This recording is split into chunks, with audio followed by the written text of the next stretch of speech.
Hey, what's up, everyone? Welcome back to an episode of the Rally Podcast. It has been months since we've had an episode, and part of that was due to me being on the road for a long time. You saw I made a couple episodes while in the van, but it was kind of hard, so I kind of stopped doing them for a while. But now I'm back home, and we're gonna go through it. Kind of got a lot of topics today, but we're just gonna try to wing. I'm just catching up with my friends that I haven't talked to in a while. How you guys doing? Doing well. Doing good. I'm happy to be back here. It's Yeah. been a while. Nice shirt, Logan. That's, ABQ. that's right. Visited them on my van road trip. Told them I'd wear the shirt on the podcast. You did. Um, Yeah, I did. You know what shirt I'm wearing on the podcast? I really don't care. Loudmouth from down south. Nice picture of Logan on it. You like the shirt? Are you pumped? You gonna hang it up in the Something. background? You got fans out there, Logan. You got fans.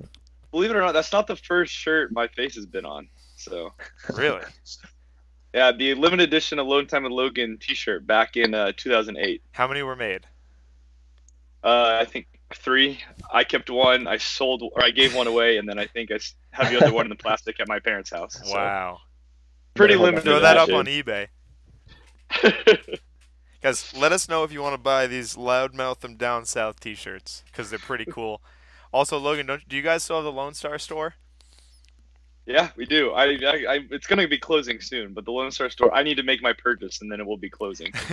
If anything, you got to pick up the headbands that say "Good, not great." I Yep, need to that's pick one of those Lone, up.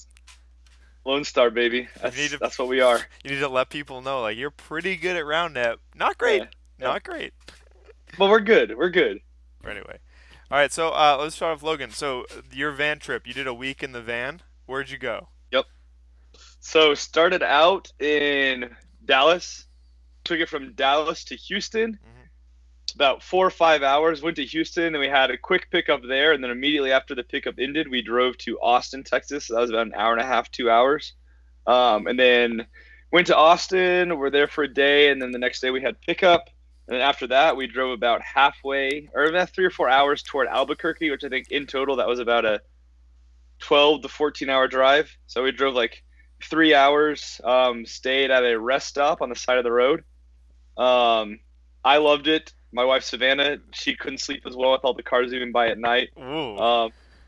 I know. They put me to sleep. And then after that, we drove the whole next day, ended up in Albuquerque, and stayed with some of the ABQ guys and played with them, which was a lot of fun. It was a blast getting to meet them and play with them. That was part of the fun of the road trip, was getting to meet a lot of people I didn't know and play with different players. And then Albuquerque was beautiful and a lot of fun. And then after that, we took a quick day detour to the Grand Canyon. Mhm. I'd never been before. It was pretty awesome, and snapped some sweet pics of the van in Uh-huh. front of the Grand Canyon. And then there's like SpikeVan actually posted one of the pictures I took. What they didn't see is I was actually standing on a orange traffic cone, like one of those thick, wide, cylindrical ones you'd see like for construction. I was standing on that with like I had a tripod and then another tripod taped to that tripod with my phone on it, and then there was some random person who was driving to college who's like, I love Spikeball. I was like, you love Spikeball? Do you want to help? I'll give you a shirt. And so I had it because like the Apple Watch connects to the iPhone, so I had him hold on to my Apple Watch, and then I was like, tell me when it's good positioning, and then you can take the picture on the watch. So I was like on a traffic cone with 2 tripods taped together, my phone taped to the top, and this kid's like watching on my watch and like takes a picture to get that. He's So down it there was- taking selfies instead. yeah, yeah, quite a journey to get that picture. That's And then crazy. I made sure to reward him for that. Oh, Sean, your audio is not there. I might have accidentally clicked mute. Can you hear me now? Yes. Yeah, Did anyone get a picture of you standing on this cone? I don't think so. No.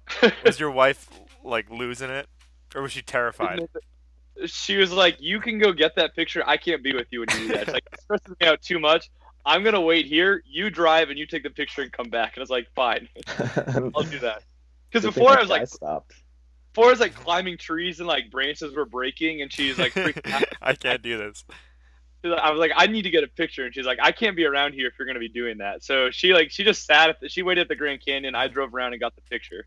So So that was a lot of fun. And then after the Grand Canyon, went to Provo and played with Tommy Adesso in like a massive Provo, Utah tournament. And Provo was just beautiful. We were like playing a tournament in a valley with like mountains everywhere. It would be a beautiful spot for nationals. And it was so cool. But a lot of fun playing with Tommy. We got second. Utah guys are legit. I didn't bring cleats though, so that's my excuse. Tommy and I would have cleats. Yeah, exactly. I'm gonna hold to that. I know Taylor Church won't buy it, but so a lot of fun. And then after that, Tommy and I drove basically like nine hours straight at like almost through the night to Denver, and then I flew out the next day. So that's a summary of my van trip. It was a blast. That was a lot. That's a busy yeah, week. I know. It was a busy week. Was that your favorite part? Climbing the traffic cone, taking a picture? I don't know if that was my favorite part, but I would say it was a highlight. So after that, I picked it up with Tommy, and I had a long time in it, so I don't really want to get into as detailed as you did. But it was fun. The best part was definitely going to pickup and meeting all these people and just playing all the time. I want to say shout-outs to when I went to the Waterloo area, because I think that was one of my favorite pickups of the year, because everyone there was very interested in getting better, so they kept asking Charles and I for tips. And that was just really fun, because I like analyzing the game, so it was fun to play against people and have them ask questions. And also, yeah. So it was fun. There were also some good people that surprised me. Would you guys say that there's noticeable difference in like skill or style or rules based on the location you're at? It's really hit or miss, I guess. You really can't judge the skill level of a place before you get there. Can't really tell. As far as play style, not that much. But I did notice a lot, like, some people will say different things. They'll have different, like, terms for stuff. I remember this is, like, last year, but one time, like, someone had a serve that was high, and I said no, because I thought that was reasonable for me to say no, and none of them stopped playing. They were like, oh, why'd you say no? I was like, because it was a bad serve. Like, oh, okay, yeah. So little things like that. Play-wise, is skill-wise hard to tell going in. It also depends on how much they recruit newer people to come to these pickups. But the biggest difference I see is, what they refer to things as, and a couple rule questions. Yeah, it's kind of funny. We've talked at the company internally a lot about making like a spike ball encyclopedia of all the different vocabulary words out there and like weird terms that people use. I think it'd be pretty fun. Yeah. So I bet there'd be a lot of additions that we've never heard before. Yeah. Those are like sometimes, so I refer to a rim as like the individual rim piece, right? And there was a group of people that referred to the whole set as a rim. And I got so confused because they kept saying like, you got all those, like, a bunch of rims? And I was like, yeah, I guess. And they're trying to say, like, sets. It was funny to me. That is funny. Yeah. There were some other things, too, like some certain pockets, like roll-ups. I was playing with a group of people, and I called a roll-up, and I was like, pocket. And they're like, you sure? And I was like, yes, 100% sure. And I was, like, confused that they questioned it. It happened later. And again, I was like, yes. Am I crazy? I was like, am I the crazy one here? So maybe there are some little things, and same things as like ball sensitivity. I know Skylar Bowles posted about that yesterday. Like how big the ball is. My tip is just to like tell them and give them a few examples, and then say this is what it's like, or how do you set up a net? I go like this, and I make sure it's okay. It's like kind of hard, and I thought that was pretty fun too. Like giving people some standards that we use that they might not in their group. I actually just ordered, it should be here, I gotta find it, but a PSI to try and get an accurate reading and see if we can maybe get a formalized number. I'm gonna find that real quick. Okay. I was gonna say, Logan, like something that's hard about it is, like on hot days, it's not like the air does expand because physics, but it's also the plastic expands. Like that's what makes it bounce so much. Someone's like, just take some air out. I'm like, that's not what the problem is. The problem is the plastic. The plastic feels like it's like thinner. Yeah. When it's hotter, and it's like so much harder when it's cold. Yeah. Sean, I was saying a problem with using air is a lot of times it's not the air's fault. It's the plastic. The plastic will expand when it's hot. And someone's like, take the air out. I'm like, you can't. Like, this is properly filled. It's just really hot, so the plastic is pumped up.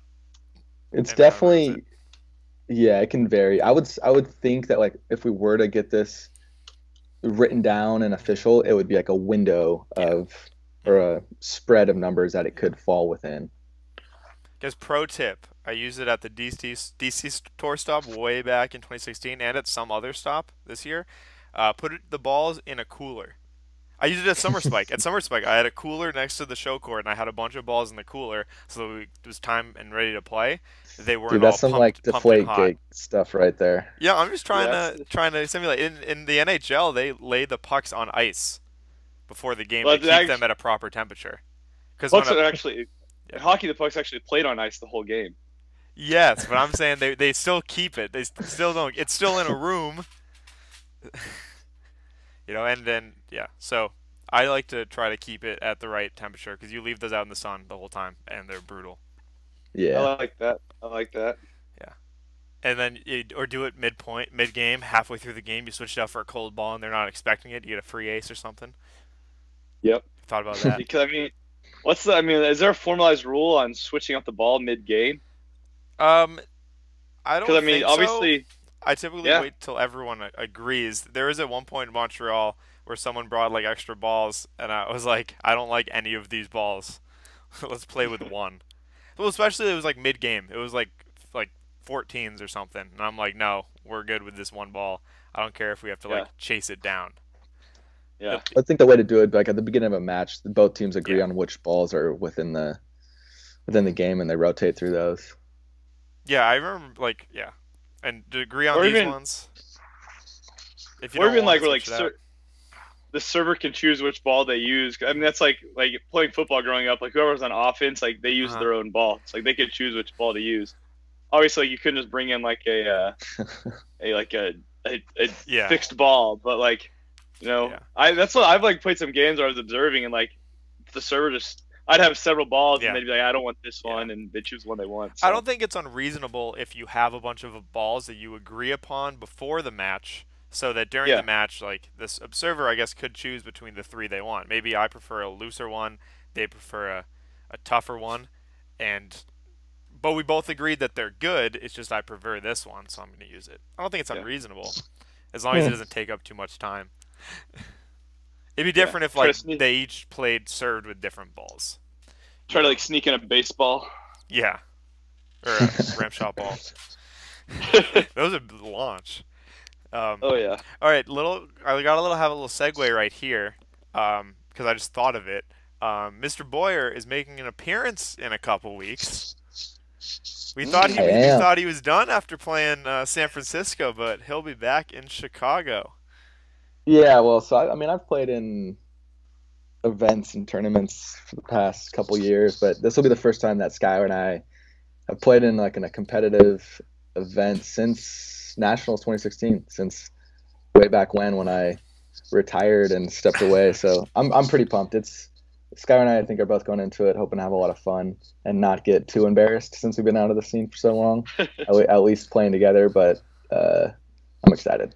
It's gonna be fun. Is there more pressure on this return than there was going into Nationals 2016?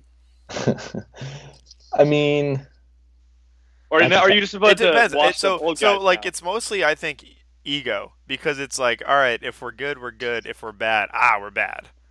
Yeah, I feel like Nationals is more of we are the number one team, we should win this.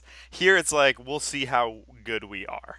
Yeah, it was a different landscape. Now, I guess the fear is that I've already gotten over, but if we just go out there and totally lose in the round of 16, it's the Chico legacy is kind of oh man, they're not very good anymore. They should have just What you stopped. got to do is get a bad seed, and then you can play CS in the first round. It's we get round of 16, but I want to do well enough to get a shot at CS. Yeah. On the off chance we beat them. I would retire for good. Yeah, retire on top. Everyone would say play regionals and nationals, and that's not what you do. You stop when you're on top. Exactly. Don't risk it. If y'all were to lose, it's like no one talks about MJ when he was on like what was it, the Magic, but it's like if you were to lose, like it's like okay, they were good, but if you win, it's like oh shoot, like they're out of it, and like look at them now. It can only help. Yeah. Well, it'll be fun because in almost all the tournaments we played in, we were expected to win.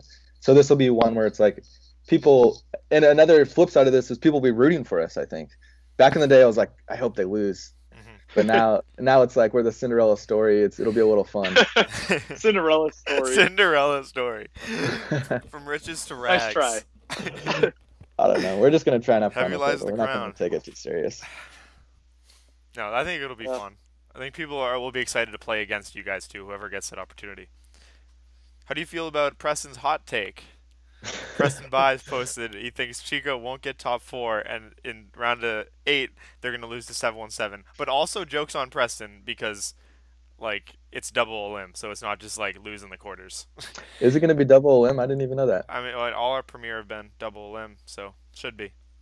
That's cool. I like that. I feel fine about it. I think Preston's a little resentful to my hot take years ago. When you were right. How hot was it? I was right. It wasn't that hot. No, I think he's having fun stirring the pot. Yeah. I think it's a fun narrative to talk about. So, yeah, we'll see what happens. In Chicago, and you guys 3-0 in Chicago, maybe 4-0, 3-0. I don't. Maybe, probably. I'm not sure. Chico's never lost in Chicago. Dude, don't say that. We don't need that over our head. Just facts. I'm not trying to hype it up. It's already out there. He's trying to hype it. Don't listen to him. He's trying to hype it up. Sad list this year. You know, Skylar Bowles Now never the lost pressure's West worse. Regionals, but Now he's the not even pressure's playing worse. this year. Yeah. You can't lose it. He has a partner. I don't know. Yeah, you can't lose the streak if you don't play. He's thinking. Yeah. Skylar does have a regionals partner, but I don't know if it's announced and signed up, so I'm not going to mention it. I'm excited about it. It's again like Did he find one out of region? Yes, he found a partner for East Regionals. Oh, cool. Yeah. Because he had to go East or Midwest. Yeah. Interesting. Are either of you guys going to be in Chicago? I will be in Chicago. Maybe Logan. In Chicago. Logan's a Midwest player, so he'll be in Chicago. I'm not. Once the I loudmouth my from Lone down Star, south Chicago. That's what it says. Yeah, Chicago's not even south like that. You say it yourself there. South Chicago. That's where the warehouse is. South of Chicago. That's true. I'm from the warehouse. You're from the warehouse. Other fun fact, on their Taser store, they have shirts that say "I'm a Southeast player" because Logan's had it. He's had it with all these comments. So if you're a Southeast player and want everyone to know it, then come on out. Anyway, moving a little forward, I just mentioned Taser. Something else we're going to talk about. Announced last week are these SRA recognized organizations. So this is, before people just host independent tournaments. Now you can apply to the SRA to be recognized, saying we support your format and we'll give you some support back. The two that started was Rocky Mountain Round Net with Tommy Adesso, who we had on a month ago on the last podcast. And the other was Taser, led by Logan here, Texas Association for the Sport of Round Net. And we kind of want to talk about those and how there's a bunch of different people doing different things. Like in Rocky Mountain Round Net, they have leagues set up in different areas, and then they also have a bunch of tournaments. And then Taser's doing something different, right? Like, Logan, what's Taser doing? Yeah, so we're kind of more like, as of now, a hub base. So, like, Texas is, like, bigger than the whole Northeast combined. And so, like, there's a lot of pockets of Humble players. brag. And there's, like, I don't really know. I don't know if that's a humble brag or just a fact. And so there's a lot of like pockets of players and people that play, but the one thing we realized, like no one was being connected, and so basically we're just creating like groups of pickup around the state to which we will connect and basically build networks and systems and create like kind of our own like what the SRA is built across the U.S. Except we want to build that in Texas. So as of now, a lot more hub based. So we got some exciting things coming up in the future, and we'll be connecting with different people and building different parts of the sport. So. Yeah. So then there's like other areas like in San Francisco, they have a league as well as host some tournaments, and Santa Cruz hosts tournaments. And so there are a bunch of places like that probably should apply and get these official recognized organizations so you can keep building them forward. So what's the criteria for being recognized? I don't know them off the top of my head. I can look them up, but it has to do So with, what, Logan, do you know? yeah. So I mean, I was part of that team, but basically, it's we're looking for consistency, like organizational history. It's like how long you've been around, what are you doing, and then just like, um, what's the word? Be like you're doing stuff, like making stuff happen and like on your own. So it's not like because the one part of what we're seeing is like the more that tournament directors are starting to like take ownership of these events and everything, like that helps the sport grow. And so like we want to see people basically building these systems and these organizations around. So part of them are like having like consistent tournaments and leagues, like a set amount every year, like having a solid history of your organization, people getting involved and like connecting with like different organizations around, so like Parks and Rec or like schools and helping like build like the physical education program in schools as well. So there's different facets to it, but basically it's having a structured organization and the wherewithal to like make it happen. Being active and Exactly. So it's more of like an active thing where these are organizations that are going to spread the sport on their own, and they're going to build it up within their state and not just like let it happen on its own, but make it happen. Show that you're not just a group of people. You actually have a plan. You are hosting things. You're reaching out, and you're trying hard to build it in your area. And there are a lot of people that are doing that. So Spikeball wants to, give the SRA support to those groups.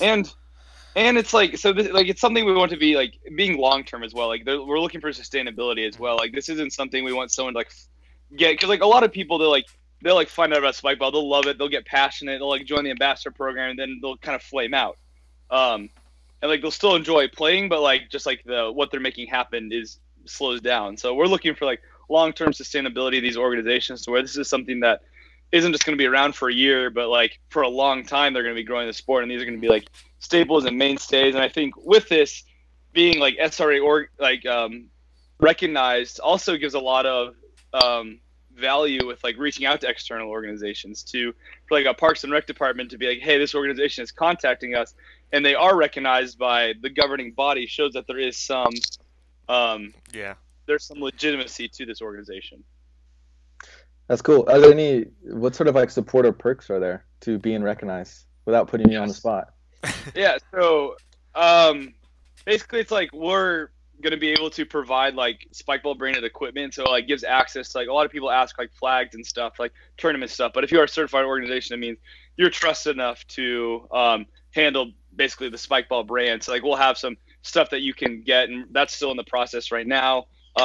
Support for events, so like starting in 2019, like the whole rental equipment will be dying out for individual events, but like for these other events, like we'll be able to provide support for whatever they're running and work with them. Something in the pipeline that we're working on is getting like they can purchase customized sets like at a bulk price and a large amount, so that we would obviously certify what they're going to put out first. And that's what I remember off the top of my head. But there's a lot of good stuff, and honestly, just like the value of like having the name Spikeball at least associated with it is huge. For sure. No, that's cool. And I know, Mike, you're thinking like, Sean, you know all this. Why are you asking it?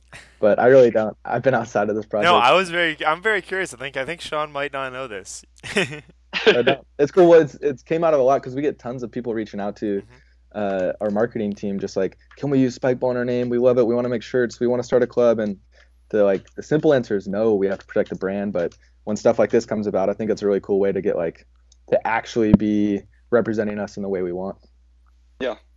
And it allows us to work together with these organizations a lot more, because like obviously you can't just allow people to use this. Whoever wants to use a Spikeball flag, use it. But it's like, hey, like these are people we trust, and they have an agreement with us. Like they're going to be using Spikeball branded products, and these are organizations that we trust. So it's a cool program, and it's something that's going. It's international. So like a recognized organization can be in the U.S., it can be in the U.K., it can be in China. It's like wherever, and it kind of helps bring together the international scene along with the USA scene, which is both sides is growing so much, and the sport's growing everywhere. So yeah, there was even a post the other day of someone saying like, I want to create a league or a tournament in Canada, who do I talk to about that? And the answer is like, there is no Canada director. You know, if he, Yeah. so he's Yeah. like, I want to create like the Canadian Championship, and someone's like, Yeah. how can you do that? And he's like, I don't know, because I can. So like, this is the thing. Like, Yeah. yes, we could recognize these people as, you know, our top Canadian ambassadors, Yeah. and they have the right to do that and things like that. It's kind of funny because it's like, I don't know, you can technically do anything, I guess. It's just how do people trust you as the Yeah. person to do that? Yeah, and that's how, like, that's something that I think we're going to start seeing a shift, and that's something that we, like, at Taser, we wanted to kind of help begin, is, like, I think a lot of people wait for things to happen, because not necessarily because they don't want to do it, but they don't realize, like, hey, like, it's a little bit of a Wild West right now. Like, let's create these organizations, create this structure, and that's going to help it grow. Like, all there is to do is just to do it. And so it's like, that's what Brian and I saw, was like, hey, like, there's a lot of opportunity in Texas to grow the sport, and it's not just going to happen on its own, but like we can help grow it and set a structure in place that will help more people play, connect more people, and grow it a lot faster here than it is naturally. And so I think a lot more people are going to start seeing that and start making these organizations and structures to help grow the sport, and that's going to make it boom even more. It's a little bit of an extension of clubs that we had pop up in 2015, 2016. Because right now, like, there's still Atlas has their club, but Origin seems to be the only one that like consistently puts on events. Like, they were hosting a league this summer, and the Origin Summer Series. Atlas has a couple tournaments, but like those two are all I really know that kind of put stuff together from the clubs that have been around for a long time. A lot of the clubs we had back in the day aren't really clubs at much. Lone Star Round at Heatwave Classic. Lone Star, but Lone Star is like, I feel like Taser now. That's what I'm saying. It's an entity. So okay. we have more plans for Lone Star in the future. We just have to establish some more layers first. But Lone Star still exists. So you're saying Taser is an onion? Exactly. Taser is an onion, or a birthday cake, if you will. Birthday cake? It's an ogre. Yeah. Okay. Yeah, I'm excited about that. Absolutely. Yeah. But that's one thing that's cool, is just like seeing all these different organizations, is all these organizations and just like influencers in the community are like taking different approaches to it, where it's like, I was talking about this, but like Rocky Mountain Roundnet, it's more of like a replication of the SpikeVan series. They have tournaments, and they have the Rocky Mountain Elite, and so it's cool seeing how that functions and that works. And then like Taser, we're doing pickup groups, so helping connect people that way. And then like Golden Gate Roundnet, they're doing leagues, and Santa Cruz doing tournaments. Origin, like, they're unique, and like they focus on Origin and the club, and like doing these summer series, and kind of all points to like that top level. And then even take like Chris Hornacek, and like the way he's promoting like the sport with social media and like with brands and doing the Twitch. And I think all of it's helping to grow the sport in their own individual ways. And it's cool to see how different people are taking different approaches. And I think as the sport grows, a lot of these organizations are going to adapt different methods from others, and it's going to help grow it even more. But it's cool seeing how different people are taking different approaches and how it's working. I have a quick thing you just made me think of. So you said Twitch. Ooh. And right now we stream on Facebook Live, but I've been thinking of maybe going to Twitch, because I think Twitch is a pretty cool streaming platform. And up until today, they didn't really have a category for sports, but they said in September they're implementing a sports category. Nice. So maybe we'll see some Roundnet on Twitch soon. I know we have a lot of people on Facebook right now, but I think Twitch is a nice streaming platform, and I'd be excited to do that, or if we could possibly split and do both and hit all our bases. But that was just news I woke up to today. Twitch has a lot of new categories, one of them being sports, and they haven't had them before. Also, I need to say, Twitch's customer support is so weird. I emailed them an issue. They emailed me back a week later saying, hey, we haven't got to you yet. Respond to this if you still need help. Like, it's like, that's not on me. Like, that's not how this works. It's an opt-in thing. It's like, no, clearly still help me, please. They're like hoping that I figured it out by now. You should send in another ticket about how the customer service isn't responding. I was just so confused. Never let that happen. I was like, what is this email? Yeah, let us know if you still need help. Yes, I still need help. But I'm sure there's a lot of people that put in dumb tickets. It's like calling the police for something happening, them calling back like 15 minutes later. Hey, like you still need help? Like you still in trouble? Yes. It might be a stretch, but I love the analogy. That makes perfect sense to me, Sean. Oh my god. All right. Oh, so I was gonna say, because we just kept talking, if you're interested in the SRA Recognized program, I'll put a link in the description, as well as Logan's Taser store, because we keep talking about that. And I also, it's just a reminder to myself to get the Good Not Great headband. Thanks, Mike. I love it. Yes. Kickball stuff thanks you too. Mm-hmm. Cool. That's what I was going to talk about today. We've been going for about a half hour, so I think that's pretty decent. And we kind of just spitballed around, but I thought that was pretty good because we haven't done this in a while now. Yeah, and we got some regionals are coming up soon. We'll have some good topics to talk about here. Yeah, we got Boston, then Chicago, then regionals, then nationals. Almost done with the year.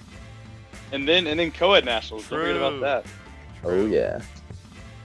Co-ed nationals. And then I mean, my personal favorite is school's about to start, so College. that means there's a whole bunch of college roundnet coming up real soon. We're gonna have endless topics. Oh my goodness, I'm kind of overwhelmed. We've had 2 weeks off and it's been great. These 2 weeks off have been amazing and weird. All right, Logan, I have to close with a question for you. Oh gosh. Are you ever gonna scratch off the countries that you've been to on that map behind you? Eventually, yes. See now Savannah, my wife, is graduating today, so I'm using that as an excuse. Now we'll have more time, and we're actually going You'll have more on a time trip to to scratch Europe. off a map. Yeah, we have to, it's a group activity, so we have to do it together. And then, but so how many countries have you been to on there? How many? Let's see. Let's. I've been to. Well, actually, you mean on this map or just any map in general? What? In the world. Okay, so on this map, I've been to the U.S. I've been to Mexico. I've been to Jamaica. I've been to the Bahamas. I've been to Ecuador. I've been to Morocco. I've been to Spain. I've been to the UK. I've been to France. I've been to Italy. I've been to China. What? I expected like 3 countries. No, I think that's all. I might have missed some. And then I'm going to Greece in the week after regionals. Nice. Savannah and I are going to Italy and Greece. So after that trip, I bet we'll for sure scratch some stuff. You want to say last closing thought? I got that. I was gonna get that map for Nora for Christmas, and then I realized she's been to like 7 countries maybe, and I was like, maybe the U.S. map is a little better. The U.S. map might be a little better. Knock Okay. the states off. But also, I don't think she has it. I don't think she's scratched off either. But that's probably my fault. It's a big commitment. It looks so nice like this, and it's like with Savannah, it's like, okay, do we scratch off places that we've both been to, or only one of us have been to? And so many decisions. Just lie scratch around. off the city that you've been in. Yeah, okay, that's true. You have to go to every city. All right, I'm gonna wrap this up. Thank you guys for listening. Hope you enjoyed us spitballing here, and we'll try to be more consistent going forward because we got a bunch to talk about, and we'll hope to see you next time. Peace.